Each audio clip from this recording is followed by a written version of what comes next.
Estamos aqui com uma ilustre convidada, a senhora Jade. Explica pra gente quem é Sim. você. Oi, gente, eu sou a Jade, eu sou bacharel em Direito e a Dori me conhece por causa do cenário de esportes. Quem não sabe, foi a Jade que carregou a Fúria no America's Cup. Ganharam graças à minha voz, entendeu? Graças a mim nas costas, ó, eu levando o time inteiro. Mas a gente tá aqui pra falar de uma coisa muito importante, né? Nós somos mulheres e, mais do que isso, a Jade entende sobre o direito da mulher.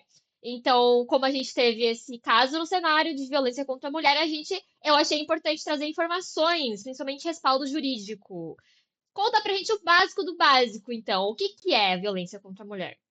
Gente, o básico do básico eu vou ter que explicar de uma forma. Eu vou tentar explicar do jeito mais fácil possível. Eu não sou uma pessoa que tendo a usar o juridiquês quando eu vou falar com as pessoas, então eu vou explicar da forma mais fácil possível de tudo, só que eu vou ter que começar do princípio. Basicamente, a violência contra a mulher, ela acontece quando a mulher ela está num papel de ser mulher. E quando eu falo isso, gera um pouco de estranheza nas pessoas, que eu já escutei comentários tipo assim: "Nossa, mas ninguém odeia mulheres". E não é sobre odiar. Fica uma palavra meio estranha, mas não é sobre odiar. Basicamente, é uma questão de o gênero é uma construção social. Então, quando eu falo sobre o papel de gênero na mulher, da mulher, né, ela é uma questão que a sociedade impõe. Então, é sobre a mulher dona de casa, a mulher como mãe, a mulher como namorada, a mulher como esposa, entre outras questões. Então, existe essa diferença entre o gênero e o sexo da pessoa. Então, quando falam sobre violência contra a mulher em uma posição dela ser mulher, não é ódio a mulheres, né? A gente não está querendo dizer que os homens odeiam as mulheres e é por isso que a mulher sofre feminicídio. Não. Basicamente é sobre o gênero, sobre a questão social, entendeu? Esse é o ponto primordial. E eu não gosto muito de fazer uma palestra, mas basicamente quando a gente fala sobre violência, a gente imagina uma coisa muito física, uma coisa muito escancarada. Então, eu falo sobre violência contra a mulher e as pessoas imaginam um homem esmurrando uma mulher, e não é sobre isso. Existem vários tipos de violência que a nossa lei prevê, né? Tem a violência física, que é o ato em si, mas tem a violência psicológica, que é aquelas, né, chantagens emocionais, aquelas coisas de tipo assim, ah, nossa, mas você vai fazer isso comigo? Entre outras coisas, ou se você sair com a sua amiga, acho que a gente vai ter que terminar. E assim vai. Tem a patrimonial, que, né, pode ser, são dois tipos mais ou menos, que ou é quando o homem ele tenta dar aqueles golpes em você, que teve até aquele cara do Tinder, né, o maníaco do Tinder, que ele ficava dando golpe nas mulheres, mas também tem aquela questão do homem te privar de coisas. Então, te impedir de pegar algum documento, e cessar acesso a certas coisas que você tem, e assim vai. Tem a violência moral, né? Que geralmente é a injúria, a difamação, é quando você mente para estragar a moral dessa pessoa perante a sociedade. E a que a gente já conhece, que é a violência sexual, né? E eu acho muito importante a gente bater na tecla da violência sexual, porque a, a violência sexual, ela não é muito entendida pelas pessoas quando a gente fala de. Quando a gente fala sobre estupro, que já é o grau máximo da violência sexual, a gente imagina uma coisa violenta. E a maioria das vezes ela não é violenta. A maioria das vezes o estupro acontece através de coerção. Então, aquela não é ameaça, pode ser ameaça também, mas é aquela mais tipo assim: ah, mas eu te amo muito. Ah, mas você é minha namorada. Então, né, vem outras coisas. Tem também, durante o ato sexual, se você é homem tirar o preservativo sem a autorização da pessoa que está com você, é estupro, tá? É uma violência sexual. Se, por um acaso, durante o ato, a pessoa pediu para você parar, você não parou, é uma violência sexual. Se você fez ela fazer alguma coisa que ela não queria fazer, que ela deixou claro que ela não se sentia confortável, usando a coerção de, ai, mas eu sempre quis fazer isso, ai, mas eu tenho um fetiche sobre isso. Você está utilizando de coerção para fazer a pessoa fazer algo que ela já deixou claro que não se sente à vontade. Isso também é um ato, né, de violência sexual. Assim como divulgação de pornografia particular. Então, exemplo, você grava um vídeo com a sua namorada e aí você vai lá e expõe o vídeo para outras pessoas. Ou para, ah, não, se você terminar comigo, eu vou expor o seu vídeo. Isso é um tipo de violência, entendeu? Então, eu acho que sobre violência são essas, né? A psicológica, coerção, aquela chantagem, né, sexual. Todos já sabemos, patrimonial foi o que eu disse, moral é tudo aquilo que atrapalha a moral, a visão que as pessoas têm sobre essa pessoa. Quando você mancha essa parte. E a física é o que nós todos já conhecemos, que é a parte da agressão propriamente dita, que pode virar um feminicídio, né? Que é o grau máximo, que é quando a mulher acaba vindo a falecer por causa de alguma agressão do cônjuge ou ficante, conversante, assim vai. Ok, eu acho que quando a gente fala sobre consentimento, muitas vezes fica um pouco nebuloso o que era esse consentimento. Porque parece simples, sim é sim e não é não. Mas existem, sei lá, agravantes. Por exemplo, sim antes, mas não agora. Ou então, a pessoa está em condição de tomar uma decisão, por exemplo, ela está embriagada, ela está em diversas situações, assim. Como que a justiça, a lei vê essa situação? É muito bom a gente tocar nesse assunto, porque para existir consentimento, a pessoa tem que estar completamente sã do que ela está fazendo.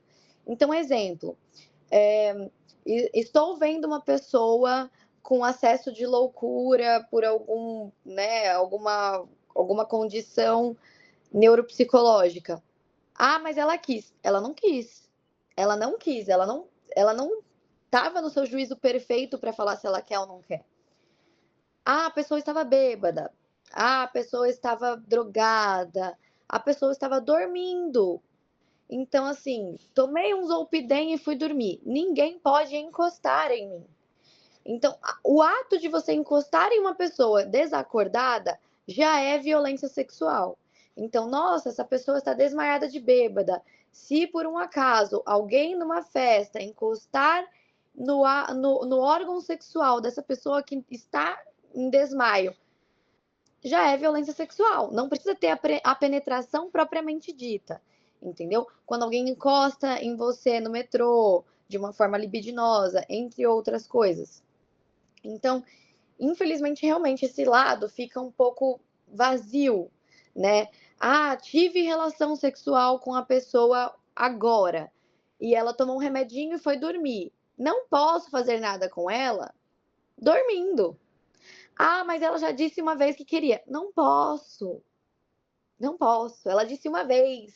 Ela não falou agora. Ela não falou, ah, eu vou tomar um remédio e vou dormir, eu quero que você. Não.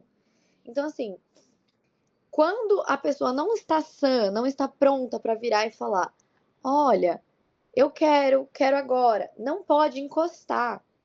Ah, mas eu estava dormindo com ela e eu encostei nas partes dela, mas ela estava desacordada. Tá errado, não pode. Isso não houve consentimento, não houve autorização e é uma coisa que não pode acontecer. As pessoas elas têm que ter uma noção de que não é porque alguém consentiu antes que esse consentimento vale para sempre. Foi o que eu disse até durante o ato sexual. Se durante o ato sexual, antes eu disse sim, mas agora eu falei para, é para. Uhum. Antes eu disse sim, agora eu falei não é não. Não tem um ah, não, ela tá fazendo joguinho. Não, não existe isso. As pessoas elas têm que quebrar esse paradigma, essa construção que a sociedade mesmo criou, Porque isso em si já atrapalha essa ideia, entendeu? Ah, tem que tentar porque a mulher tá fazendo cu doce. Não dá pra gente continuar acreditando que isso possa ser um argumento, entendeu? Porque não é. Sim, sim. E quais, qual, qual que é a pena? Qual é a forma de punição que a nossa lei prevê quando existe esse tipo de violência? Assexual, você diz, ou todas as violências É possíveis. diferente entre elas? Sim, tem muita diferença de várias, né? Porque são várias tipificações diferentes pela lei. Então, tem a própria lesão corporal, que é a violência contra a mulher, que aí vai a questão da Lei Maria da Penha, né? Eu só vou falar o número da lei, mas, gente, não serve pra nada. Se você pesquisar Lei Maria da Penha, vai aparecer, mas é a Lei 11.340 de 2006, caso alguém queira saber. Tem a Lei do Feminicídio, que é a Lei 13.104 de 2015, e, enfim. E cada uma delas tem tipificações diferentes. Então, tem a própria violência doméstica, que é a que eu já falei, que é a física, né? Que a pena vai de 3 meses a 3 anos de detenção e ela pode aumentar conforme as condições do caso. Então, a vítima estava grávida, os filhos estavam presentes no ato, foi reincidente, ou seja, já fez isso mais de uma vez, então pode ir agravando a pena. Tem a violência psicológica, que ela está no Código Penal, no artigo 147b, e a pena é de 6 meses a 2 anos de prisão e multa. Tem também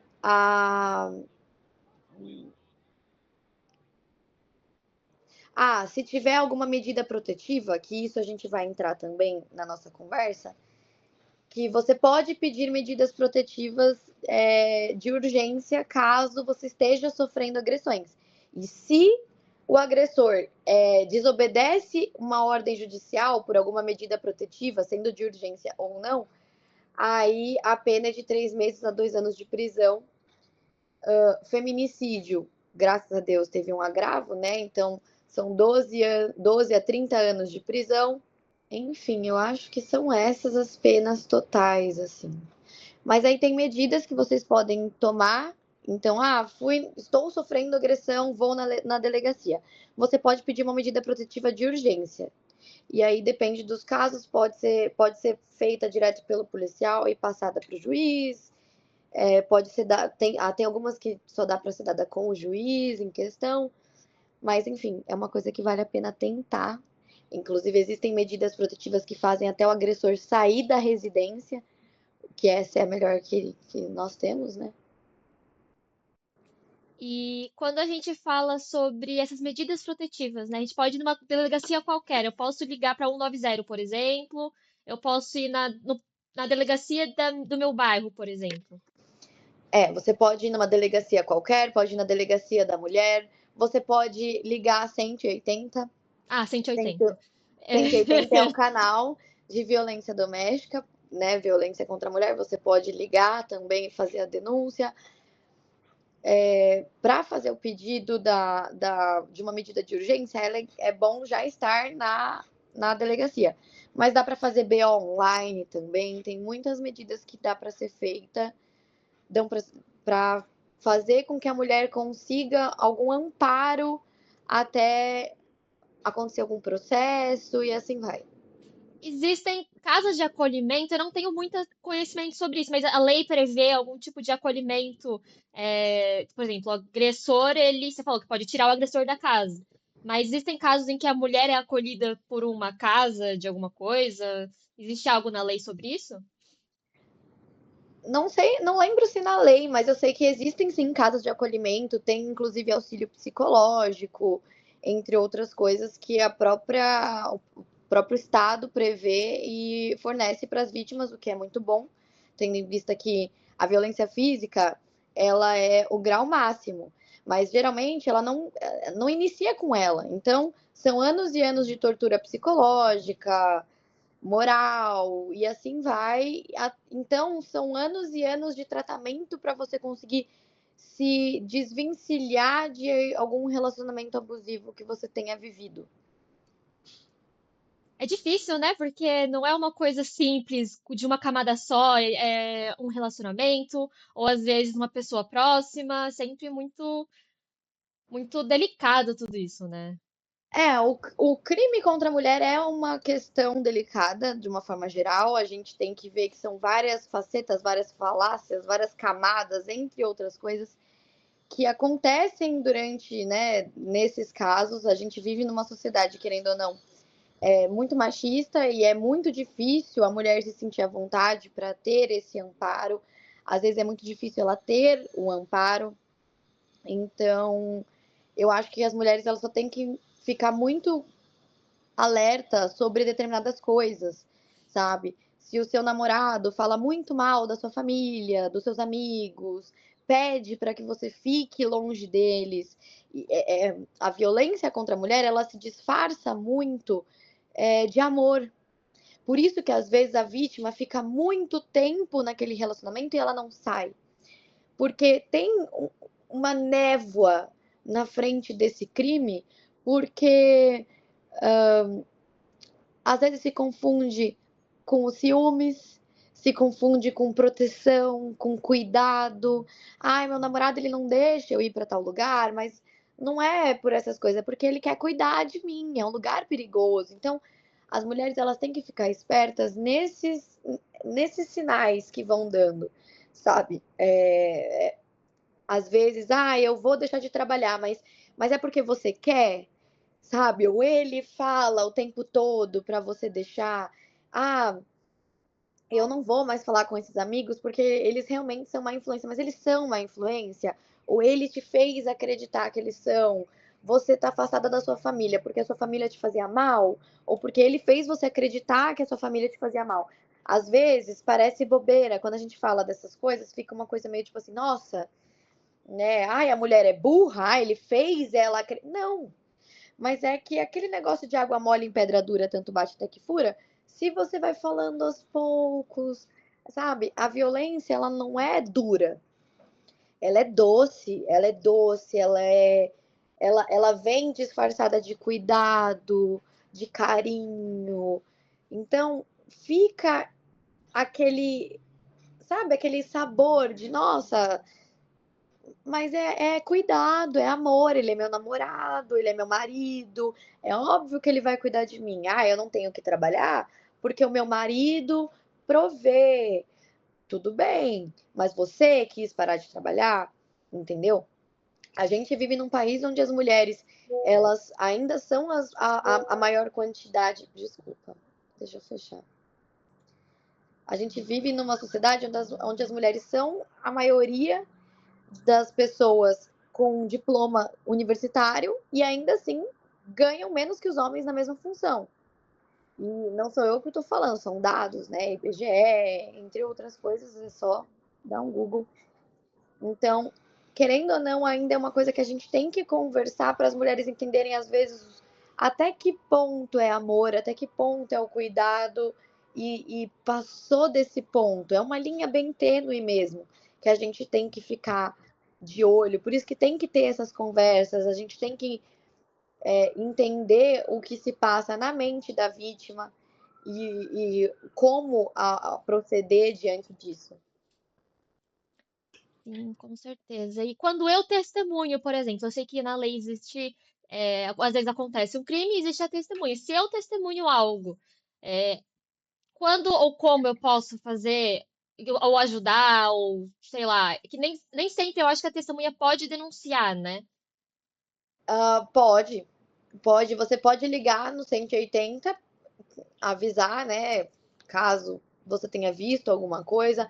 Pode ligar também para o 190, normalmente, caso você queira que a polícia vá até o local.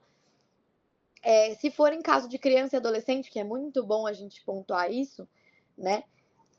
Tem o Disque 100, que inclusive pode ser anônimo e tudo. Então, existem vários meios de você fazer uma denúncia. É importante também até saber como conversar com a vítima até durante o caso, depois, entre outras coisas, o jeito de você dar suporte à vítima, porque muitas vezes a própria pessoa não entendeu ainda que ela está num relacionamento abusivo. Não entendeu que ela está passando por uma agressão.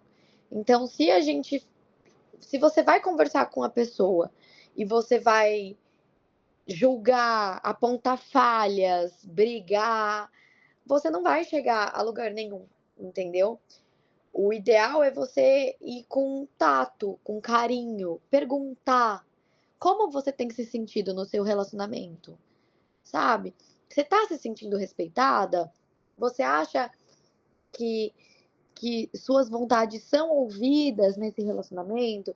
Então, é uma linha bem delicada de como você conversar com a vítima.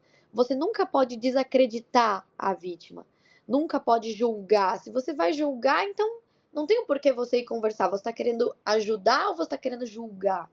Não cabe esses dois no mesmo local com a mesma pessoa, não cabe. Não importa o grau de intimidade que você tenha com essa pessoa, não cabe. Nossa, depois dessa conversa, eu espero que toda a comunidade esteja conscientizada, mas informada, né? Porque às vezes a gente não sabe bem o que é, ou a gente não sabe o que fazer, a gente não sabe como agir. Então, eu espero que depois dessa nossa conversa, as pessoas do nosso meio, dos esportes, mas também espero que outras pessoas possam ter essa informação, né? Não, eu acho que o mais importante é as pessoas entenderem na questão do não desacreditar a vítima, dar o suporte para ela falar o que ela conseguir falar, e dar todo o suporte possível. Não estou dizendo, tipo, nossa, financeiro ou outras coisas que às vezes a gente não tá podendo, mas ou escutar, ter uma escutativa no que a vítima tem para te dizer. Não é a hora de você falar, é a hora de você escutar. E escutar de verdade, prestar atenção no que ela tem para falar e com muito respeito. Eu acho que isso é uma coisa que a gente precisa entender, tanto na comunidade, né, do esporte, como fora. A gente precisa de respeito de uma maneira extrema, porque a gente está vivendo numa sociedade onde chegou no Dia da Mulher e o que a gente teve que ouvir foi: nós queremos viver. E é uma coisa muito forte de se escutar, sabe? Infelizmente, a gente vive num país que a cada uma hora 9 mulheres são violentadas, né? A cada 6 minutos uma mulher é agredida sexualmente. Então, são números extremamente alarmantes. Eu acho que as pessoas elas têm que se conscientizar sobre gênero, elas têm que se conscientizar sobre a violência sexual, sobre a violência doméstica e sobre a violência com a criança e com o adolescente. Muito obrigada por compartilhar com a gente o seu conhecimento e que mais pessoas possam viver uma vida que protege as mulheres, ao invés de violentá-la, né? Exatamente, uma vida de dignidade para todas nós, graças a Deus.